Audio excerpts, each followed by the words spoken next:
హైదరాబాద్ గాంధీ భవన్లో నిర్వహిస్తున్న మంత్రులతో ముఖాముఖి కార్యక్రమానికి మంచి స్పందన వస్తోందని మంత్రి వాకిటి శ్రీహరి అన్నారు. రాష్ట్ర నలుమూలల నుంచి వచ్చిన ప్రజల నుంచి 100కు పైగా వినతి పత్రాలను స్వీకరించినట్లు మంత్రి తెలిపారు. సమస్యల పరిష్కారం కోసం సంబంధిత అధికారులతో నేరుగా ఫోన్లో మాట్లాడి చర్యలు తీసుకోవాలని ఆదేశించారు.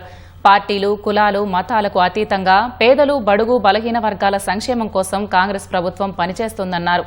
ప్రజలకు అందుబాటులో ఉండాలనే ఉద్దేశంతో గాంధీ భవన్లో మంత్రులతో ముఖాముఖి కార్యక్రమాన్ని నిర్వహిస్తున్నామని తెలిపారు. ప్రతి వినతిని బాధ్యతగా తీసుకుని పరిష్కారానికి చర్యలు తీసుకుంటున్నామని వివరించారు. ఎంతో మంది ముఖ్యమంత్రులు పరిపాలించిన సమైక్యాంధ్ర తెలంగాణ రాష్ట్రం వాళ్ళు అన్ని సంవత్సరాలు పరిపాలిస్తే 60,000 కోట్ల రూపాయల అప్పు అయితే మహాత్ముడు 9.5 సంవత్సరాల్లోనే దాదాపు 1,50,000 కోట్ల అప్పు చేసి పేదో నడ్డి విరిచి ఆ డబ్బుతో ఈరోజు అబద్ధాన్ని నిజాన్ని అబద్ధంగా మార్చే ప్రక్రియ పెట్టుకుంది.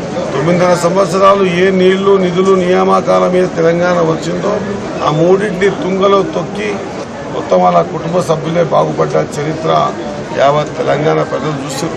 ఈరోజు ప్రతి బుధవారం ఒక మంత్రితో ముఖాముఖి ఏర్పాటు చేసి ఇక్కడ వచ్చినటువంటి బీద మంది ఎంతో మంది ఇళ్ల గురించి అడుగుతా ఉన్నారు. మనందరికీ కూడా ఇల్లు ఇవ్వాలనే సంకల్పంతో ప్రభుత్వం ముందుకు పోతా ఉందన్నమాట తెలియజేసుకుంటూ మీ అందరికీ కూడా ధన్యవాదాలు.